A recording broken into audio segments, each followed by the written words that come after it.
Okay, I have a little observation right before. I mean, Sure. well, this is part of Mike Judge. Start I'll it. say, hey, Dave, before we talk about our friend Mike Judge, because we now call him our friend, Great dude. do you accept cookies every time you see it?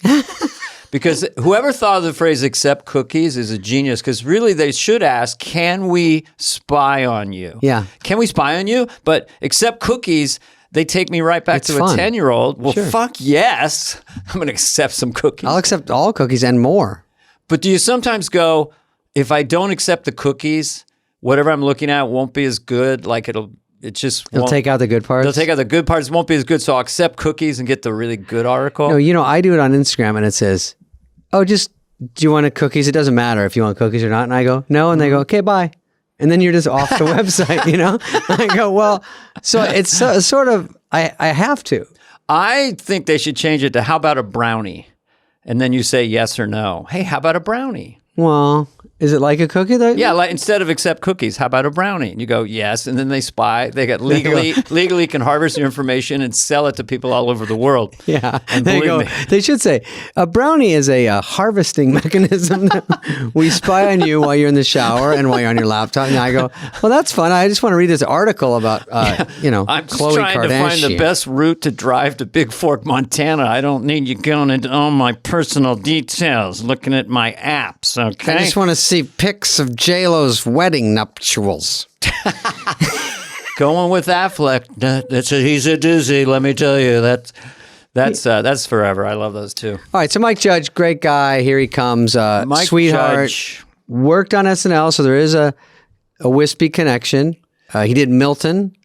Yes. We get into that hard. He did Beavis and Butt-Head for us, which is great because it's so cool to see him do it in person. I know, because he's unassuming and shy and sweet. And then when he goes into Beavis and Butt-Head, it's kind of magic. Yeah. And then he did Hank from King of the Hill, and his eyes were all rolling around in his head. And so just to see him do it, and I told him, it's just, there's something about Beavis and Butt-Head that is endlessly funny. It's kind of like a Tarantino movie. Just two idiots looking at hot dogs. Hot dogs. It never doesn't make me laugh. And it was so much fun to hear his process, how he learned to draw, how he did those voices, what his influences were. Yeah, and listen, he's rich. If I had his money, I'd throw mine away. Here he is, Mike Judge. Why would you throw your money? Well, I have so Why much don't you now. add mine? No, got to get rid of it. Like Denny said, it all comes down to paintings and planes, Carvey. In the end of the day, you're at Hemingway's in Paris. That's where Bill Gates goes, all right? But getting a Monet and on a G7 to Moscow's a little more pricey. That's that clenched jaw, Dennis.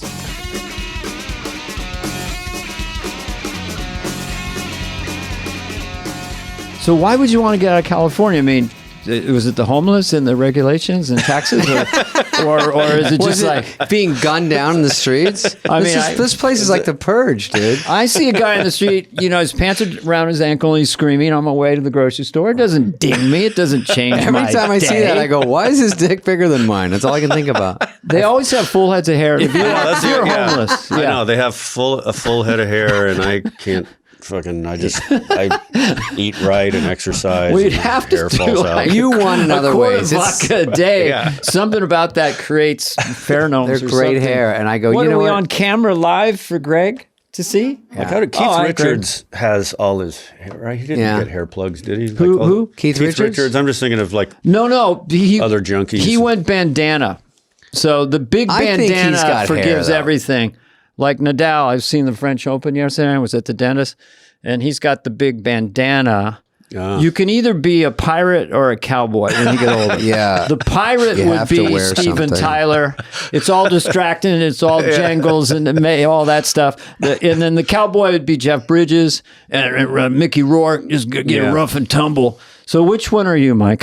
I'm gonna have to go You're with still cowboy, young. but I'm barely. I just got to wear a hat or something. I know. Shave Listen, my I head. do it too. The hair thing, it drives you crazy. And then you go, would you trade places with that homeless guy because he has great hair? And then you think about it for a while. You go, well, it's a push. I always ask my friends because I try to understand the crisis, and I go, So look, rude. if you No, were so I take that living back. somewhere and you couldn't afford the rent, would you move to a less expensive place 10 miles away, or would you pitch a tent? And no one has said pitch a tent so far. Well, let's get to Mike and Homeless his jokes career. are tough. Have we been recording this whole time? Unfortunately, yeah. Oh, shit. Well, the You can thing cut about this all what out. Mike and I were talking about, David, if you don't mind for a second. Yeah. We're just talking about integrity of shows or something. I can't remember. Voiceover. Voiceover Oh, he stuff. was asking us. Dana has an animated show. Well, non-animated, invisible. but it's all voice. It's a podcast. like an old-time yeah. radio show. oh, right, Yeah. okay. But my sons and I and their childhood friend, we loved the Twilight Zone, and so obsessed by it. All the kids would watch it at my house because I had VHS, and so this is basically our trying to bring that back a little bit. So Well, it's called use A your Weird Place. Check it out, kids.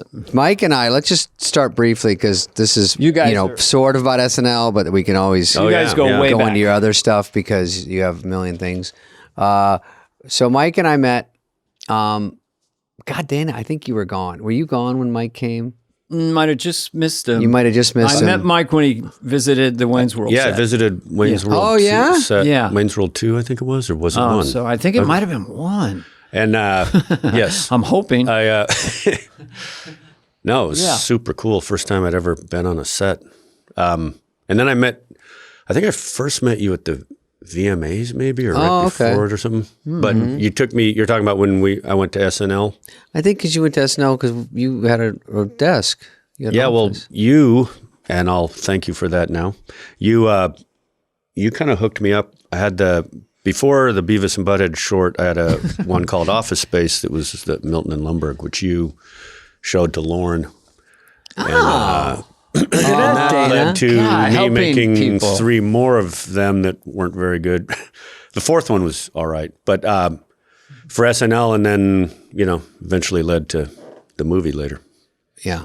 So the thank you. movie, Damn, the Milton. mega movie. Yes. Now, did Office Space, we're jumping around here, but was it one of those ones that wasn't like $100 million movie and then it just lived on forever as a huge cult hit, or was it also a hit? No, it wasn't a hit at the box office, but it was not at all. It was, but it didn't cost a lot of money. Budget was $10 million, I think, and what year was that? came out in '99. Okay. And came in like 6th or 8th place or something opening weekend. Oh, yeah? Yeah, it didn't. And then, but then a year or 2 later, it started really, like, it was charting in the blockbuster charts. VHS and the VHS rentals, yeah. and DVD, yeah. That's where they make big money. I mean, Tommy Boy was not a huge hit, and Black Sheep was not a huge hit. on, and They opened number 1, but they were both opened number 1 at like 35 million, where it wasn't like a mega monster. What about No, Joe- that's what they totally made. Joe Dirt. What did Joe Dirt open? did that open? Joe well? Dirt might have opened number 1, but it was still, again, it wasn't like a huge hit. Those are the ones that you really can't tell about a movie until 5-10 years later to see if it really sunk in, because there's big ones that made more money that no one talks about. So they There's open only- big and fade out, but I like when they stick around. Is there like about maybe 40 good movies?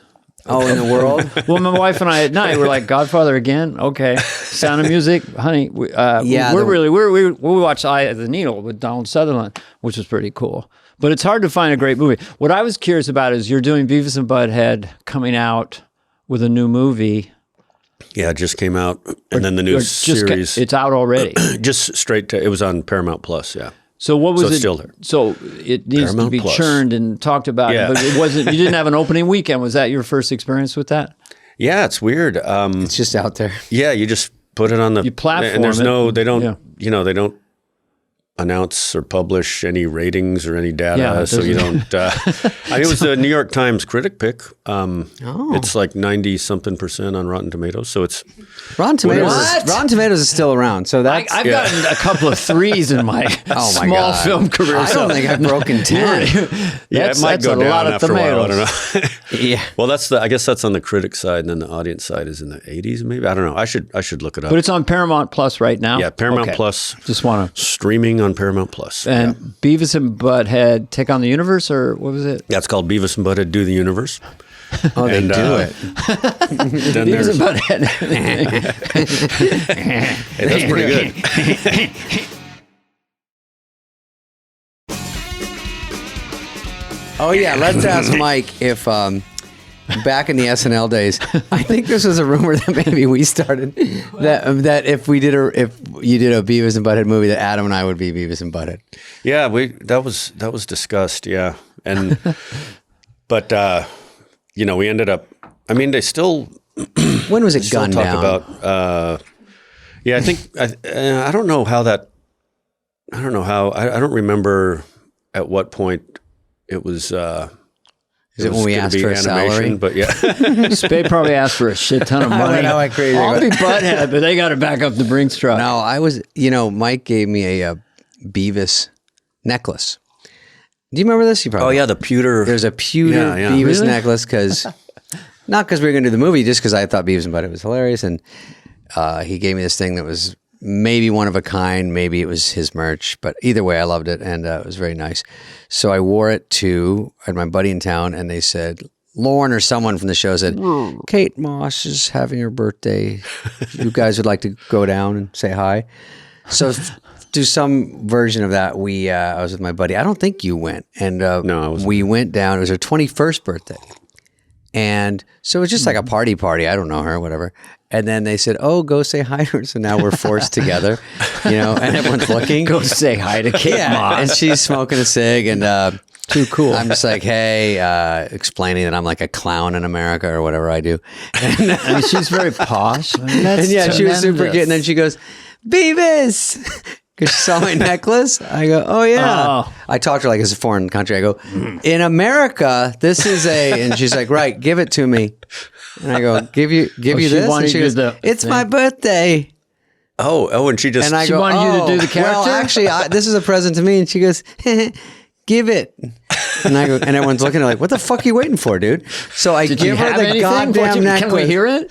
What? Didn't she want... Oh, she wanted the necklace. Yeah. I thought she wanted you to do the character. No, she wanted the necklace. She said, give it to me. Yeah, and she said it 10 times, and they go, it's her birthday. And I go, all right. So I gave it to her. Yeah, these models, they're not entitled at all. I know Johnny Depp. Fuck, she got whatever she wanted. I was like, need any cash for the cab home? So you gave it to her? So I gave it to her, and that was it. At least she could have worn it in a photo shoot I know, wear it somewhere. I was trotting it all over town. That's pretty hip. I guess it's bad. I thought in my head, I go, Mike will be glad that at least she's wearing it because it's okay. So I'm somebody famous. I'm going to compliment David. David, that was a great story. Me?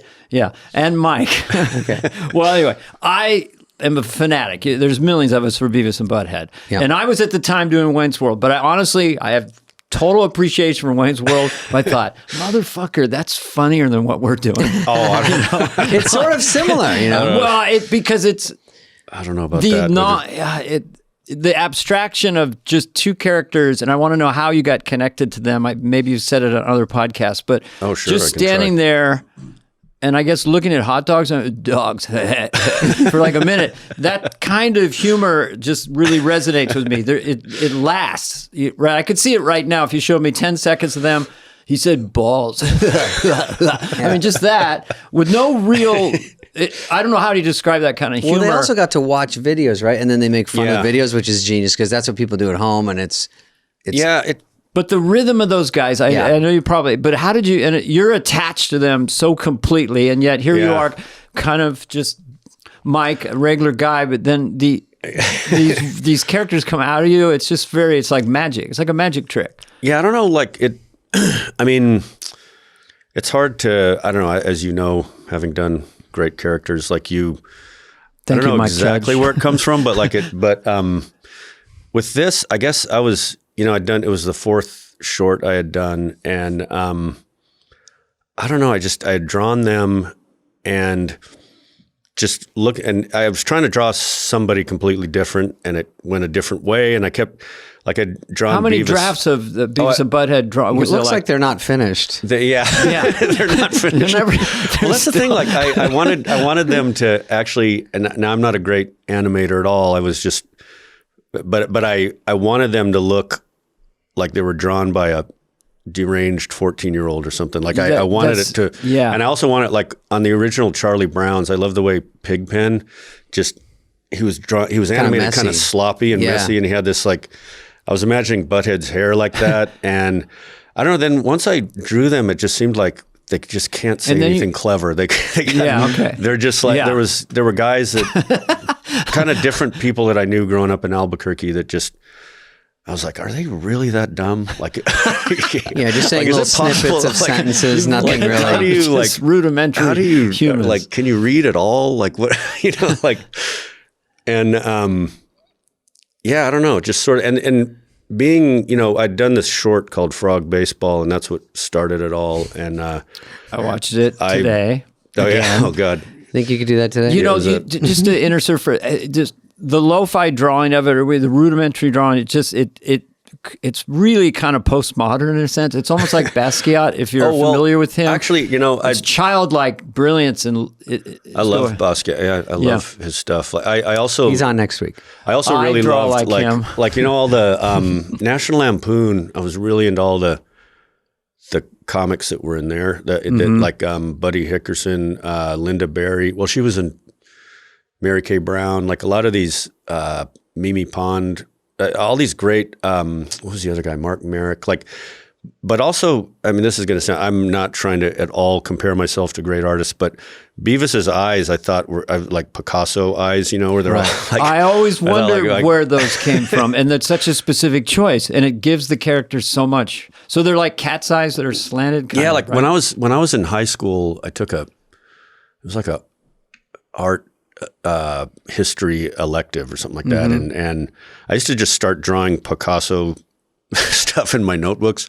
This makes sense. I don't draw to very me. well. I'm just sort of like, I was never like proud of what I draw, but I would draw. Occasionally I would do a pretty good caricature of a teacher or something. But yeah, with Beavis, I had his, I kind of did Picasso eyes on him, which none of the other characters in the show have. It's like, Mickey Mouse is Mickey Mouse, but then all the side characters are like they had to commit to them. Yeah. But this totally makes sense. I saw Basquiat in it. Now you're bringing up that. I mean, like the long jaw and the teeth of it Butt-Head? It's like, Beavis has that. Yeah, and then Butt-Head has the gums and like the braces. alligator kind of thing. Yeah, and I wanted to animate his mouth because, like, when you have braces, like people when they're smiling, their corners of the mouth don't really go up unless it's a huge smile. And when you have braces, you kind of go, you're going like that. So all the time. Yeah, when he laughs, his mouth is like going down. When it became a show, I had to just all these really animators way better than me. I'd say no, they don't laugh like they'd have them do shoulders up and like no, that's not how they laugh. They laugh. You got to animate. Does it sound too highfalutin to say it's kind of what you're doing is artistic? Because anyone could draw something real. Well, but to draw surreal that creates the whole is greater than some of the parts. Like in animation, maybe if it was a contest, like who could draw the most perfect person, but luckily it's not. So it's like Simpsons look weird, and you just picked a different sort of interesting look. It doesn't have to be perfect, but if you buy into it and the voices match up, then it's bought into. It's well, that's the thing also. Like I could have, and still to this day, I mean, the new movie, like we have some incredible people worked on it that it looks pretty epic, but Beavis and Butt-Head still look like themselves because anytime in the past that we tried to clean it up or it just stopped being as funny, I think it's true. Like South Park, there's just, when those four characters, if it got too fancy and was, if you animated them 3D, it's. they can can we draw a line half hour from now. Beavis and Butt-Head to South Park, both being brilliant shows? Yeah. But this lo-fi, I mean, you look at Walt Disney's animation. And then I don't know if you were one of the first, but it seems postmodern. It seems like it'd be very hip now just to have that kind of animation. And then, of course, South Park went with sort of cardboard puppet animation. They cut out animation. Yeah, well, I think I was probably the first to have a mainstream cartoon like that, but there were independent animators that were starting, like this guy, Wes Archer. There was a lot of, actually, Mary Kay Brown, when The Simpsons, she had shorts that were in this Tracy Ullman show that I thought were amazing. I think it's impossible to Google because the way it's called Dr. Nagatu, and there's an exclamation point in the middle of her last name. And, but anyway, there were people doing it. Like I wanted to, I read National Lampoon and think, man, how come this stuff isn't animated? Like this kind of this sensibility and this style of drawing. And so that's what I was trying to do when I was animating my shorts is to try to. Can I ask you a technical question that I think also led to the magic of it? So Milton and the first, Frog and the whatever was Beavis and Butt-Head. So you had a 16 millimeter Yeah, I had a Bolex. So Milton is like moving. There's a shimmering. Yeah, Is that intentional? Yeah, every drawing. Well, what I did with Milton, if you want me to get in the weeds here, This is what we do on this podcast. Our fans are really smart. Our fans are mostly animators. They call it a boiling. Yeah, it's called a boil. Every 2 frames is a new drawing, no matter what. So I did that way. Yeah, and then. Was it for time's sake or finance sake or an actual artistic choice? It was to give it partly that movement. I would say I was a little artistic, but really like I didn't have cells. I did that with color pencils and ink. So to only move one part, you need a cell. Back then, you did an overlay.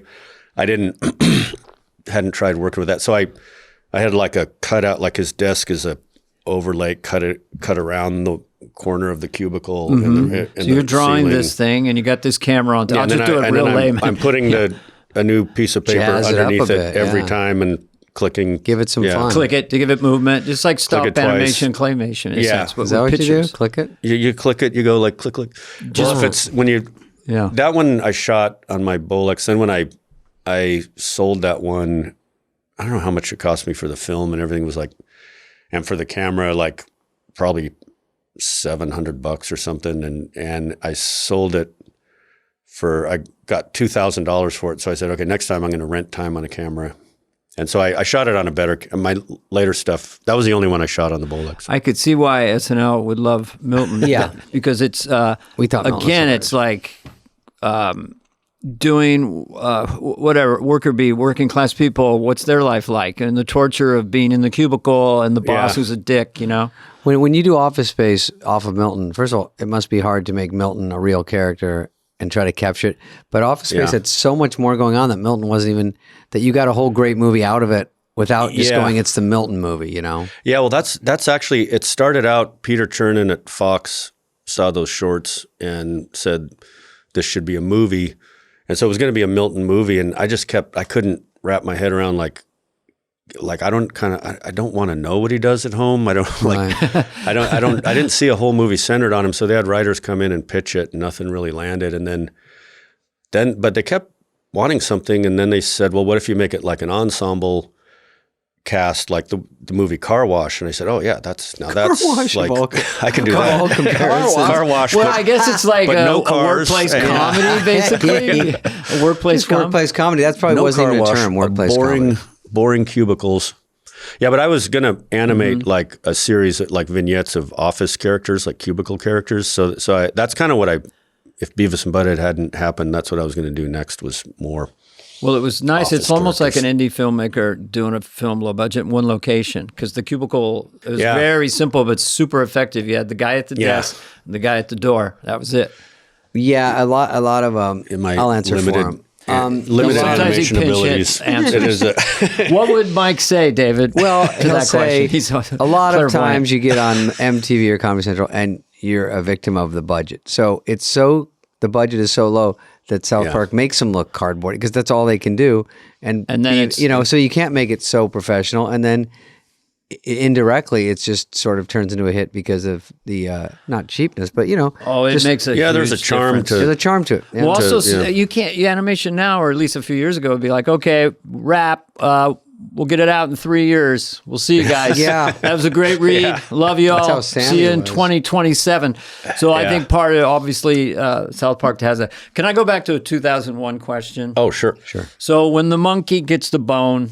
What? Go with this, Mike and David. Yeah. The monkey gets the bone, right? Oh, is this a movie 2001? Yeah, I'm referring to the monkey going, because the model had put the thought. So it's like going like this, and then it starts hitting stuff, using it as a weapon. And there's that moment of creativity. So I'm thinking of Mike, young Mike, does these two goofy characters, rudimentary, Van Gogh, Basquiat. And then wherever you're going to draw from with the monkey with the bone, it's like, what do these two guys sound like?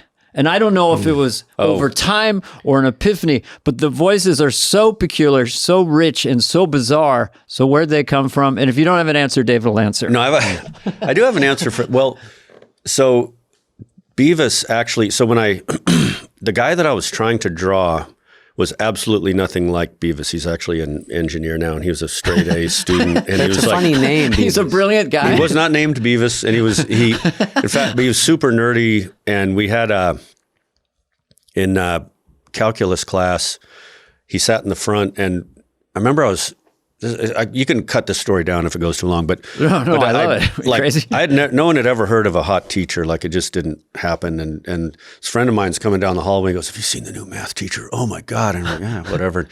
But she was like a former Dallas Cowboys cheerleader, and she was really beautiful. And he sat in front of class, and he was so wound up. Like, he'd constantly be biting his lip and going, and he'd be laughing at everything she said. She wouldn't even be funny. She'd say, "Okay, and then this is an easier way to do it." Explaining algebra. And he was always kind of looking back like, That's hysterical. and so Can I hear me that and the- voice one more time?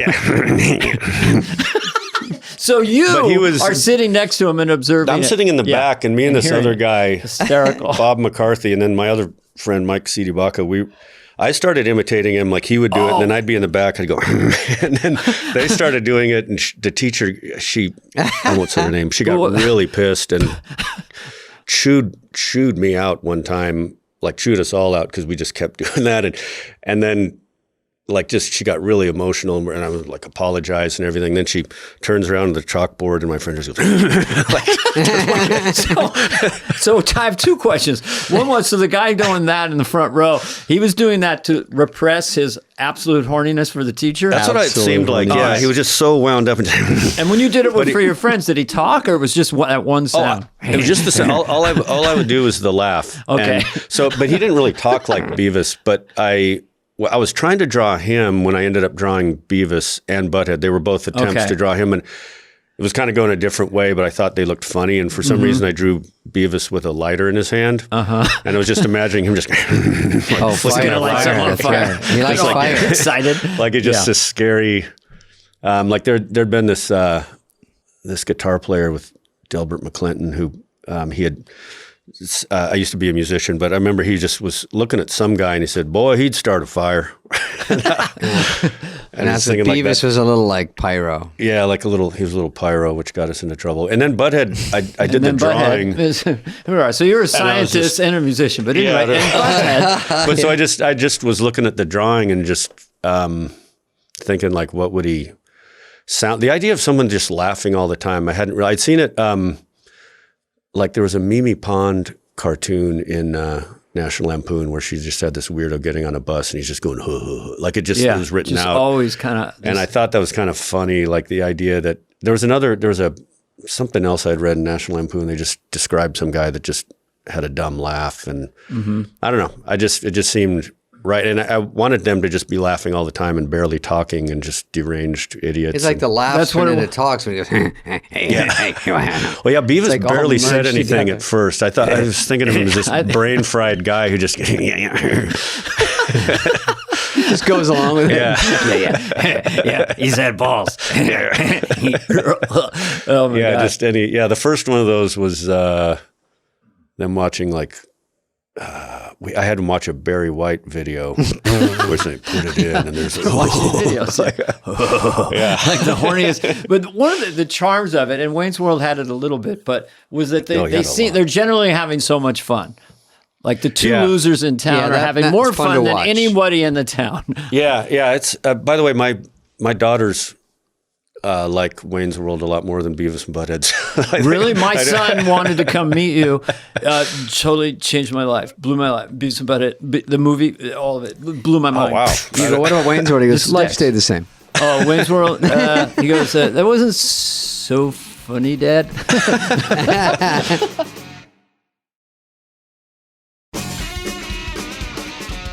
I like that Mike used to. Did you program F-18 Hornet jets and then you go, I might switch? I worked on I didn't. Well, I worked. Yeah, my first engineering job was Can we? I was electronic test engineering for the Yeah, it was a F-18. It was all very boring except for F-18, I guess. Like I wasn't out on the tarmac. Like I was in a cubicle. You were basically with Maverick. schematics. So you were a science whiz in high school and college, and you worked with. Yeah, I was good at. I could do. When did you physics get and dumb? math. Do you know how to find the base of an isosceles triangle? Yeah. Most comedians Gun to my suck head. at school, and I've never met a done some, mathematician comedian. There are not that many. There's a couple Simpsons writers that have. There's one I think it's got George Meyer. Well, there's some Harvard-y brainiacs. David S. Cohen and who's it? Ken Keeler, I think is his name. I think he's got a PhD or something. Yeah, there's some. No, well, you were a science kid and everything, but were you also like doing voices and making people laugh? Yeah, I did imitations a lot. Yeah, I started realizing I could do them in high school. I think I peaked my senior year in high school. Were they have famous people or just that's the classmates? thing. It would have. They were all just teachers too. and classmates. I I did didn't do anybody classmates. famous. Yeah. I'm kind of still that way. I don't know. I guess like I can do. Yeah, it's like people I know, and if it's a famous person I know, I can do them. But I don't. I often do them. I don't know why that It's is. the same thing. If you do Really, an you impression of a friend and then that friend becomes famous, now it's not a character, it's an impersonation. Right. But if it's an unknown, I mean, Church Lady was just teachers I knew. Garth was my brother, just, I remember reading that. Yeah. absolutely. And he lives in Albuquerque for years. ABQ. Really? Yeah. Wow, He you invented guys the are video Rocky Mountain toaster. people. I don't know if you ever intersected with that. Did he really? Yeah, the video toaster with Tim Jennison. It was with Amiga computers, early Yeah, 90s. oh, yeah. First like home What's a video toaster? That home was video recording system for people want to cut videos at home. Oh, that was like using it. wasn't that like early 80s or something, or even older? Well, no, it might have been mid 80s. Mid 80s. Yeah, maybe. Yeah, I wore a toaster T-shirt in Wayne's World 2 as Garth underneath the thing. Is that why he was in Albuquerque? Was there because Toaster capital of the world? He was in Silicon. He was in Silicon Valley, another place in one of your shows. Microsoft and then started he in Albuquerque. moved to Albuquerque. Just his wife was going for a master's at the University of New Mexico, and he just worked from there. And so he still works at Sandia Labs now. He's an engineer. Yeah, okay. Yeah, that's what I was wondering if Sandia. I have an office space question. David? Before we get to We'll be back Silicon right after Valley, this word Office from our Space, sponsors. Office Space had Aniston in it too, Yeah, right? Jennifer Aniston. She's great. What was she That, like? She was fun in that. She was very funny. Very good. She was great. The whole thing was great. I heard Good comedy TGI timing. Fridays lost their flair because of that. Did you read that? Yeah, they publicly tweeted that it wasn't because of Office Space, but a waitress, whatever you told the second AD told me that she asked someone at TGI Fridays about that, and they said, "Oh, after that movie Office Space, we ditched the flair." Drop the flair. But yeah, that was something I had in the script. I had the line about we're not in Kansas anymore, and then this writer Brent Forrester I was working with, he was in Austin and he worked on King of the Hill, and he was staying at a hotel next to a TGI Fridays, and I said, "Hey, if you get a chance, can you go?" Like I was too chicken shit to just, I don't know, I didn't want to I said, "Can you just ask them?" Because clearly they don't wear those because they want to. I mean, all those buttons must be. And I was just curious, well, everyone has them, and do they tell you have to have a certain number or whatever? And then he was about to get the car to the airport, and I said, "Hey, did you ever get to TGI Fridays?" And he goes, "Oh yeah. They're actually called pieces of flair, and you have to wear 15 of them." And I was like, "Oh my God, how long have you been sitting on this information?" That juicy one. That's too good. And so then we started riffing on that stuff, and that was a very last minute ad. All those, but that was to give, because when casting her enabled, that kind of made the studio relax more about casting all these unknowns or semi-unknowns. Mm-hmm. So King of the Hill also, I'll just insert She was this, also smart to go into that movie. My son's favorite. And I remember they liked The Simpsons. They fell in love with South Park later, but it was always King of the Hill in my house. Wow. Always. What the gosh darn are you doing? I mean, that guy, Yeah. that had another magic charm to it. I mean, it's famous, right? It's huge. Yeah, King that of the was Hill. I mean, it's something. That was one of my... Hank, right? Yeah, Hank was a combination of imitations of... there was a guy in my paper route me and my brother had a paper route, and he was our first time collecting. I can't remember. Collecting is tough. Yeah, you go at the end of the month, you'd collect. Oh, did it? Yeah. And he thought we were like, he said he was always out in his front yard with a beer, just like drinking real slow. And I love those he was guys. like, he said, well, you ain't my paper boy. And said, yeah, well, that guy quit, and we're the new paper boys. Said, well, I know what my paper boy looks like, and you ain't him. And then he said, yeah, we're not saying You have we're to see him. his face. We're the, His eyes are getting very big when he does that. yeah, he had that kind of far away look. Looking around. Yeah. And he brings his wife over and says, Marcy, come here. Is that the paper boy? They ain't the paper boy. I was like, no, we're not saying we're that guy. And then we said, well, we're going to have to cancel your paper. He said, well, I'm going to get the paper when the real paper boy comes. Jesus. That's that Because frequency you're of collecting, humor. which is Yeah. in to the audience. That's what the end of the month. You go get that's the right. money for the paper, right? Because my buddies, I'd go with them. Oh yeah, And it was Oh, always you did tough. that in Arizona? Yeah, you do the paper, then you got to go do the collecting, which was the hard part. You hit them up for the cash at the end of the month. God, you get up at 4:30 Oh, for I the did. morning My friend, he paper, told and me it you're was so wrapping fun. them, It was and not. then. But that this was show a- was so charming because it wasn't political, it wasn't Yeah, violent. it's just easy. It was small town charm, small town stories. It's just a real. It's hard to get that right, though. Yeah, and make it funny, really It was, funny. yeah, I mean, we had some great writers, but it was Greg Daniels is. Greg, yeah, Altshuler and Krinsky. We had some really great people on that, and it was just like kind of down home, like because The Simpsons was so. I love The Simpsons, but they're going into outer space and Yeah, whimsical taking and advantage cutaways of to everything things. you can do in animation. Yeah. I chose to not take advantage of any of that, but Yeah, yours might as well have been a sitcom. yeah. Well, that was the way it stood out. But let me ask you a question. So you're drawing the main characters, and you kind of in your head have an idea how they sound, and then it's a series. So are you passing out other voice? There's other voice actors in Yeah. there. You're doing like 3 or 4 of them. Or? I did Hank and Boomhauer, the guy who talks gibberish, and that was pretty much it. How does Boomhauer sound again? That was based on I have told this story on it, but it was Not on fly. based on a couple different things. But the one that I would go to, the guy when Beavis and Butt-Head was going, I didn't have an assistant like for the first year of it, and anyone could call, I guess, and get my And just my talk to you. voicemail, and somebody had called complaining about the show, and it was this like just hillbilly deranged dude, and he thought the name of the show was Porky's Butthole, and Really? and the call, I still have it. He goes, well, I've been calling y'all about a month now. Grab about y'all. Remember the time that dang old friggin' old Looney Tunes come on, you put on a dang old Porky's friggin' old butthole, and I couldn't. He's like, you gonna sell driving them commercials, them damn old kids with Porky's butthole, yo get, and he's just like, I couldn't. He seems to be complaining also that it's also because they would mumbly. start the show like 2 minutes off or early to get people who are channel flipping. So he's saying like, y'all be 3 minutes late last time, gonna be 3 minutes late next time. Y'all would job name out with Porky's butthole. So you pick up Porky's bits and pieces butthole. I from don't know it. how you get that out of Yeah. Beavis and Butt-Head. I just think it's like cartoons, Looney Tunes, Porky. Oh, Yeah, I Porky did this Pig. one based on C. Riley, right? Like really insecure guy, right? Like we could have fun and everything, right? That'd be cool, right? Who's John C. Reilly? I base it on him, but I exaggerated it. Like, Oh, you is know. it?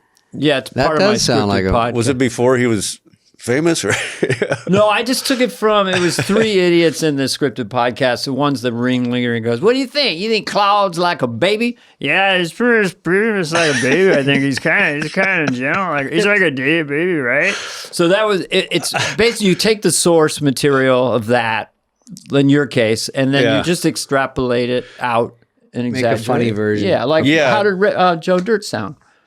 Like me. No, dude, he had kind of a twang. yeah, he had a twang. southern twang. Hey, boys. what- You're going to stand there owning a fireworks stand Yeah, there you go. and tell me you don't got no Roman candles? you were like the first person to really do the mullet redneck.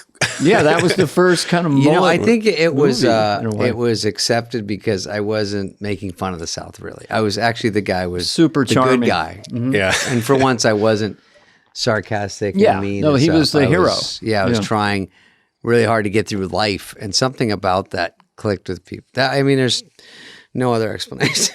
I think likability goes a long way. I think, Yeah. you know, I Joe love Dirt that was movie, just a though. likable character, and it didn't shit on the South or make fun of it. It didn't Right. wink. He was sincere. Yeah. Looking for Yeah. his parents. and bullied, and a lot of people are bullied, and so when you get you see that, you And a sort of great relate. name. Joe Yeah. Dirt. That's just a great Joe name. Dirte, yeah. Joe Dirt. You know, Yeah. well, I know the movie I'm in. David Spade is Joe Dirt. Yeah. Okay, In or with a out, mullet. yeah.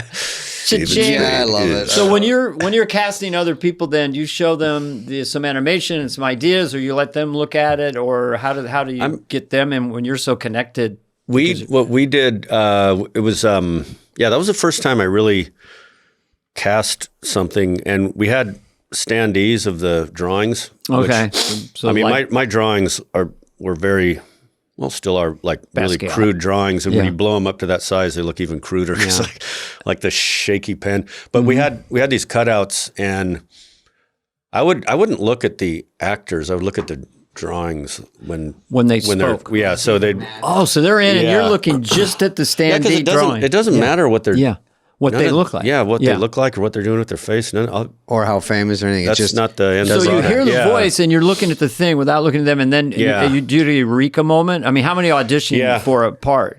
Quite 5, a few. 10? I mean, they'd narrow it down, and Greg and I would listen to like the final ones. But it definitely, like, I think where animation goes wrong a lot of the times, especially when they're trying to cram celebrities in, is that there's that thing where the sum is greater than the parts, but where the voice and the drawing come together in a way that just fires clicks. on all cylinders. Yeah. And so I would, I'd look at that, and like when Stephen Root read it, I mean, Stephen Root's also just naturally funny, like a lot of, like you all are, but he that clicked. And then the one that we had a little bit of because we were talking earlier about the celebrity thing, was the character Dale, which Johnny Hardwick was one of the writers and a stand-up comedian. I think you know him from way back. Yeah. And he was one of the writers, and we had him read, and it just fit that, like, it was just something popped. Yeah. And, there was a lot of, they just kept pitching celebrities doing the voice, and none of them really Not their clicked fault. that It just way. Yeah, not their didn't- fault. it's Yeah, not they're a great match. actors. Yeah. It just doesn't fit the drawing. also it doesn't seem to help that much. Like, Yeah, because you nobody forget cares. once you Like, It watch only the show, counts you for forget. 3 seconds. There's so many movies that have famous people, and especially in the 90s, that, like, after Toy Story, it was like you have to have a big star do the Oh, voice. yeah, And is there's that so true? many failed, Oh, wow, yeah. huge budget animated movies Yeah. that failed with huge stars, and nothing against the stars, but they just, it's like you get this famous person and this animator, this designer, and there's no thought of of how it all clicks together, Yeah. That happens a lot. I mean, sometimes there is. It just needs When to, I did that needs to pop. llama movie, You had a big The Emperor's New Groove. Yeah. That was, yeah. I remember going in. But that worked. And I mean, they that said, worked. that one, I love that one. They said, Yeah. my only good reviews. And you're playing a llama. I'm a llama. Well, And it how was did he sound it was again? the Prince and the Pauper. The first, Mike might know a little bit of this because he's in that world, but it was a big Disney movie. I think Michael Eisner, is that probably who's running it? So I get brought in. I was doing Just Shoot Me, and I play this prince, and Owen Wilson, who's your buddy, is our buddy, is playing I think it was a pauper. So it was basically going to be we switch bodies, or we switch lives. I'm the queen is Carla Gugino. So I think those are the three people that had Winnie Oh, she Malick. was the voice of the... She was no. So we do oh. it for a year and a half, and I'm doing the voice. And it was it was before you got paid, so it was just an honor. And I go, it's What an oh my God, honor. they're making Yeah, it just Shrek. an honor. I think Shrek 35 was an honor and they got paid. So I literally was making It'll be like fun a for little you. over scale. And so after a year and a half, I go, hey guys, is that a wrap? Like, do you got it? And because, they give you pieces of the script. And all Go that. in, So after a out. year and a half, they show an animatic to Michael Eisner, and he doesn't like it. And they're already millions into it. And they say, what else? I want What to be else a could this studio be? executive. And they said, we had another idea where he goes, sort of like the sarcastic prince. And he goes, what about, which is me. And he goes, what about that they had an idea that I turned into a llama or something. He goes, yeah, do that one. And so another year and a half, we had to change everything again and do it all over. By the end, I didn't want to even go in anymore. I go, I don't even know what we're doing. We're just ad-libbing, riffing, doing stuff. And when I saw it, I was thinking in the back of my head, this is going to be a disaster. And it made me laugh. I thought it was so funny. I go, Yeah. God, these guys are good. They know how to do it, and they made it work. It looked cool. It was a slightly different look. It was one of the first see, newer... Dana wouldn't notice he that. would know that. I would just go, look at the funny pictures. Also, There's like David. my daughter had, when she was like 8 or 9, I think she had, there was a full page ad for it in a magazine that she had pulled out and stuck on her wall. Oh, because you wanted to see it? Yeah, because it was like, but it just had a cool design. I thought it was like, it didn't look like the typical Disney from what I remembered. Like they finally started to do something a little different. And it was so fun to do because I can't even give myself the credit because I would make up jokes and they'd give me jokes, but it was more, they have so much going on around the story with the animation that they make everything funnier and better. You know what I mean? Like even in Hotel Transylvania, everything, it doesn't read as funny, and then when you see them do it, they know what they're doing. So I know. It just adds to jokes so much. It can go wrong so many ways. Sounds, so when it works, it works. I actually read for an animated TV show once, and I think I blew it because I came in for the audition, and they said, Mike's looking at the standee, you can come in now. And Mike is looking away, you can come in. Well, I want to tell you, boys, we gonna Playing get down Jimmy there. the Raccoon. Well, let's ask Mike if he met Lauren, and did you ever have to meet Lauren and sit with him and talk to him? Yeah.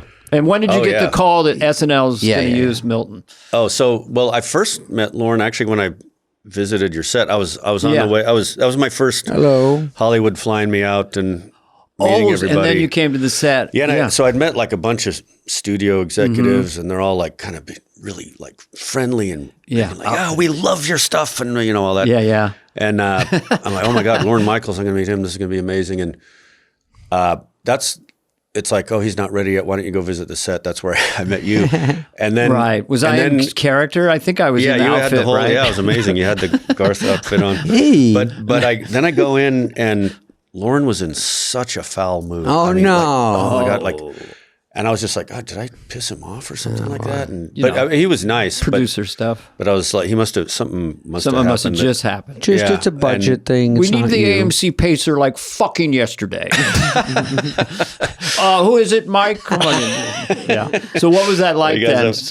I mean, I was starstruck. I mean, I was such a huge SNL fan, and but then I met Spade here shortly after, and I think you had turned him on to the Milton cartoons, and then I was back in New York. I went to SNL and met with him and Jim Downey, I think. Jim Downey, one of the greats.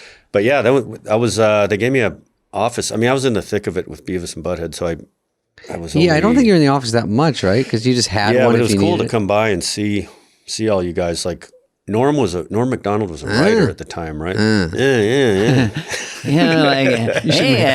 you're going to write that Milton guy's great, Like, you never know what's going to happen with Milton. You don't say it's Norm, you just have a guy going, what? Why is he called Milton, I mean, put him in a cubicle, right? That Norm could always find a word and repeat it and just make it funny by repeating it. Like, he'd probably get on. Amazing. He's in a cubicle, right? That's where you work, a cubicle? Cubicles, yeah. It's part of Norm's genius. So you're part of the team. You're making Milton. And so is your only job to make Milton? Is that what it was? Is to hand in shorts? And they but they gave me an office there, and at one point Lauren got really pissed at me because I was just used to like this is interesting. I had sent then he was quickly very nice, but I'd sent a storyboard for 2 more Milton cartoons, and I just hadn't heard back from anybody or something. I don't know. It happens. And I was called into his office, and he was just like, "What is going on? Where are these cartoons?" And I was, "Oh, sorry, I was waiting for." And I think he wanted me to be more proactive, and it was a huge opportunity. And I think he thought maybe I was blowing it off or something like that. But he was very, very nice, and always was. Yeah, I did 3 new ones for over the. Did you not like them as much because it was a new crew working on them, or did you do them on your own first? I did it with just two animators and me, and we had to work on weekends, and I didn't really have the chance to edit them as much as I would have liked to. I don't know that, but it did give me a chance to kind of develop the Lumbergh character that Gary Cole played in the movie, where he's doing, like the all that stuff, the that means no. And so it was, but I like the fourth one I remember liking, and I used some of that material in actually Office Space, I think SNL gets a credit in it, or maybe Lorne does or something. Yeah, because one. Is it possible that I could get maybe my something? name? It's an associate. Just wet the beak a little bit. Yeah, I just want to taste.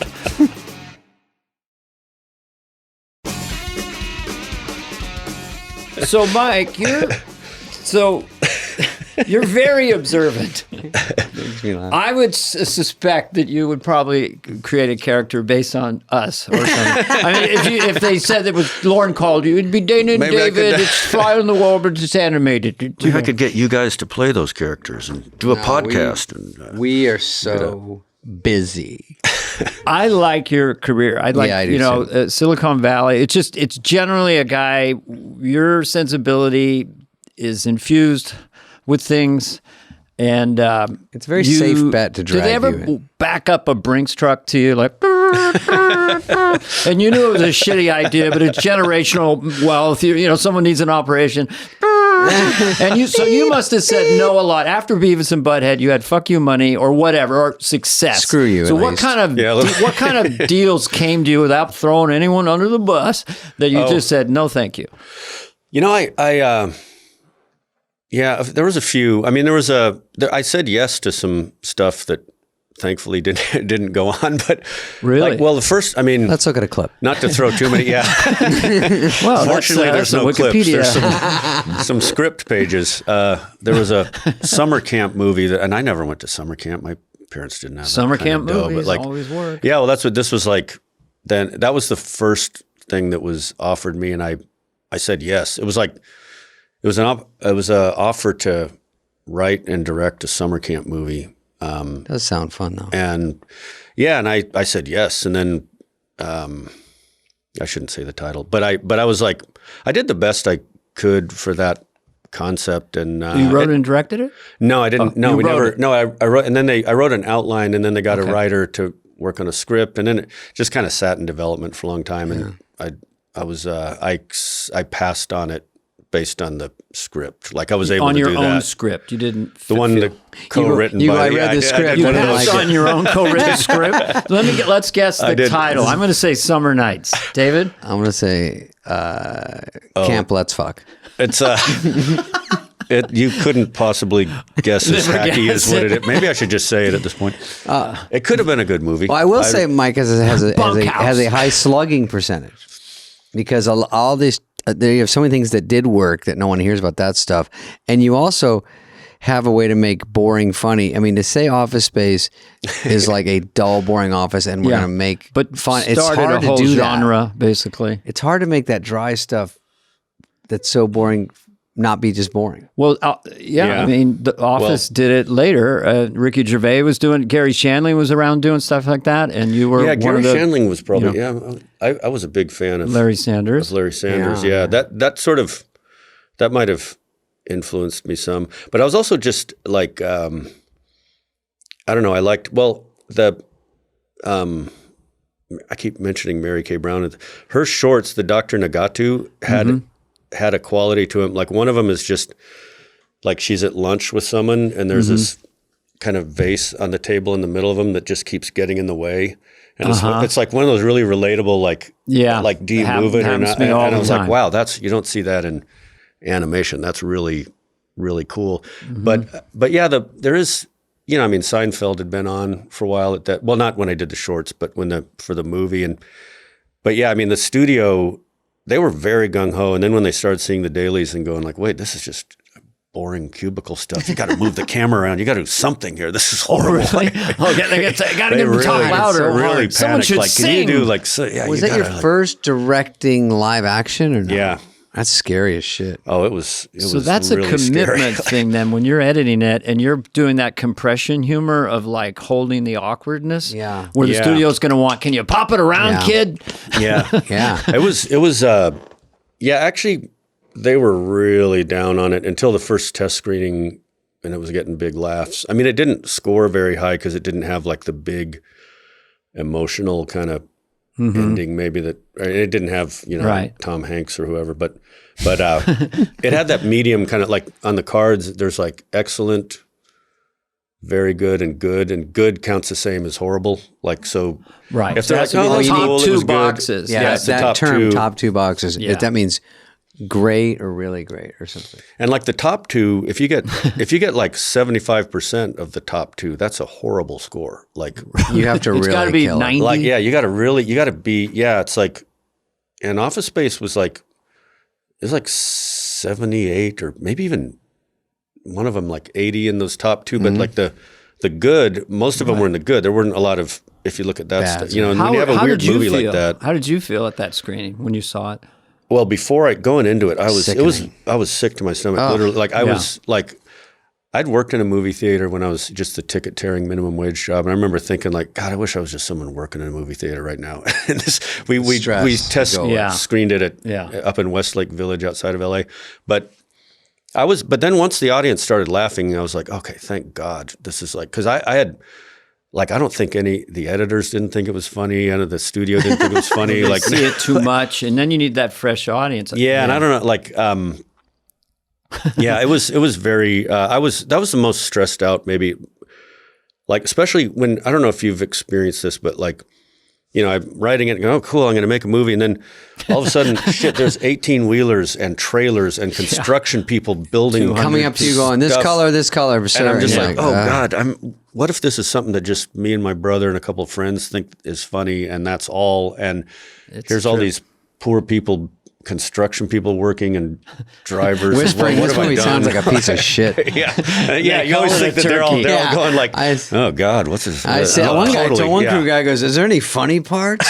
I go, because we're shooting it out of Someone sequence. said that? Yeah, he's like smoking a cigarette. And I go, I wrote this. He's like, oh, I'm sure it all cuts together. I go, oh yeah, we'll you see. get some- Jesus. Oh God, it's such a horrible feeling. I remember we'd put all the cubicles in this place we were shooting, and the first rehearsal with Gary Cole and Ron Livingston, and it's just like, yeah, if I could go ahead and get that, it's Right. this slow scene, and Yeah. it's just me standing there and You're first like going AD like this. looking down, and there's Yeah. a couple construction people over there kind of going, And they're getting bored. and I'm just Going, is this a oh my comedy? God, I have to. This is a comedy? Is it Yeah, I too think late? that's what the guy Can I said. get out of this? Is this a comedy? Can I quit? Yeah, fine. I had a preview once. I won't even say what it is. It was so bad you couldn't even make sense of it. It was Oh, a insane. test screening? Like a- test screening. Yeah. Even my manager was going like this. Everyone's getting low in their Sliding seat. down. I'm sliding way down. I couldn't even make any sense of it. It's just an unbelievable mess. And then it was Herculean effort to get it released. But And were it's you terrifying. like, did they do the thing afterwards? Because the audience probably recognizes you, right? If you, Didn't matter. It was when you're in indiscernible. there? We were in like D minus, or it was like the lowest score. It was like a 3 or something.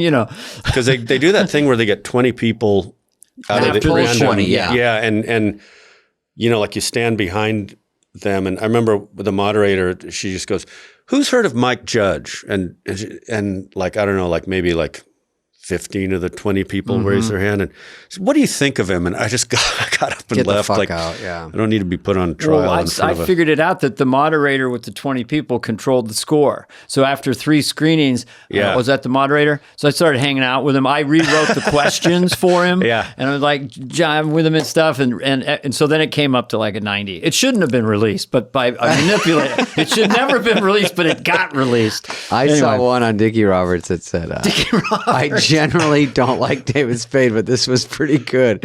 And the girl gave it to me. She goes, look at this. And I go, why would I want to see that? She goes, that's positive. Roberts. Yeah. What was that Genuinely 90s run you had? You had Dickie Roberts, you had Joe Dirt. Yeah. But they were low budget, so they all made money. Yeah. They all made money. And then There they was go another- on and they quietly make Paramount 50 to Well, in 100 those million days, on video. they'd make 60 million on video. Yeah, it was such a great racket.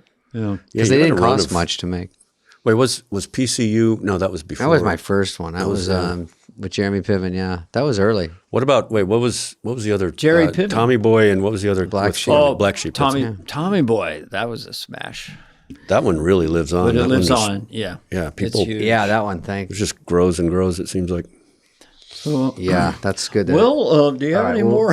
All right, we'll let him go. I had Hank down so good when I was watching that with my kids. Yeah, you got him down. Thank you, Mike. Mike Judge was our guest today. Mike I was enjoyed great. it. Thank you guys. We didn't keep Really- him too long. We got him an hour. 'Cause he's a busy boy. Really fun. I appreciate it. And Love you're seeing as you. nice as they say you Yeah. are. I don't.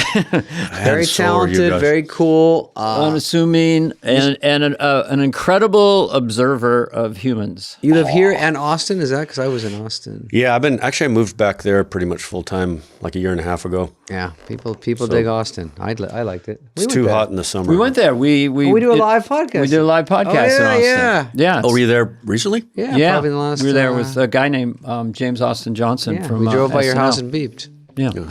All right, we'll get him out of here. Thank you, Mike. Peace out. All right, thank you, David. guys. Thank you, Mike. Hey, what's up, flies? What's up, fleas? What's up, people that listen? We want to hear from you and your dumb questions. Questions, ask us anything. Anything you want. You can email us at flyonthewall@cadence13.com.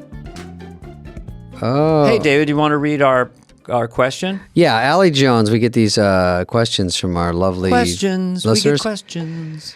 Question. We don't have a theme for No. this. Yeah. Maybe we have Cajun Man do it. We got a question. Hey, David and Dana. My name is Allie. I'm 17-year-old. Oh, I like she's watching from Georgia. I wanted to know which album you'd want to be a fly on the wall when it was written. I know what Dana's answer is. Okay, let's guess. Let's play a little game here. Guess I'm going to guess Dana's yours. answer. I'm going to say either the White Album, Sgt. Pepper, or Rubber Soul. I don't know. It's one that rotates. Oh, it is? An album that rotates, and it's named after that. Shit. Revolver. God, I was close as Beatles. It's very close. I listened to the whole canon of the Beatles when they remastered it, and I rediscovered Ringo's drumming as genius and Paul's bass playing because you could hear the bottom of the Beatles. And as I went through the whole canon, I don't really have a favorite, but Revolver just pops for me. There's a raw. I mean, I'm Only Sleeping is the first song. I go, okay, what's the second one? Eleanor Rigby. Fuck. We Mega. had a few tunes.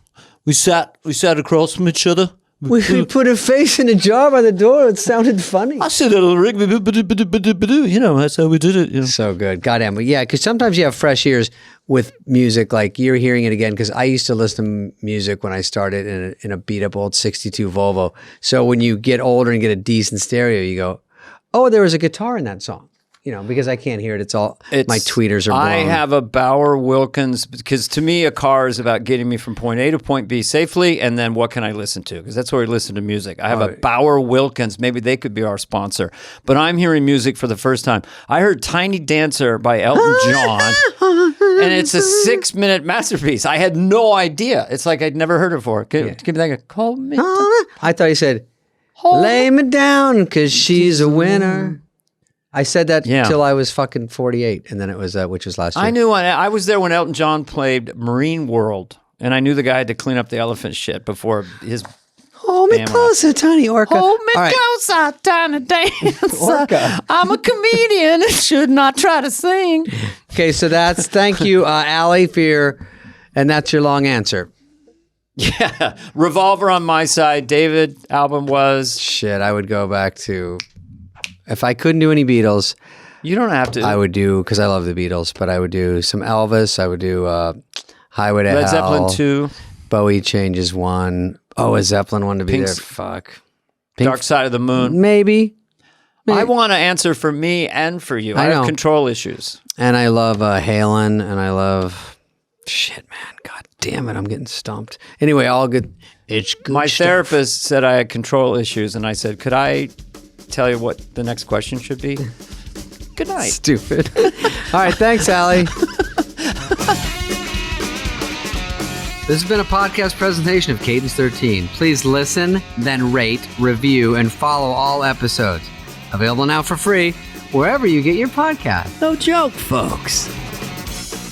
Fly on the Wall has been a presentation of Cadence 13, executive produced by Dana Carvey and David Spade, Chris Corcoran of Cadence 13, and Charlie Finan of Brillstein Entertainment. The show's lead producer is Greg Holtzman with production and engineering support from Serena Regan and Chris Basil of Cadence 13.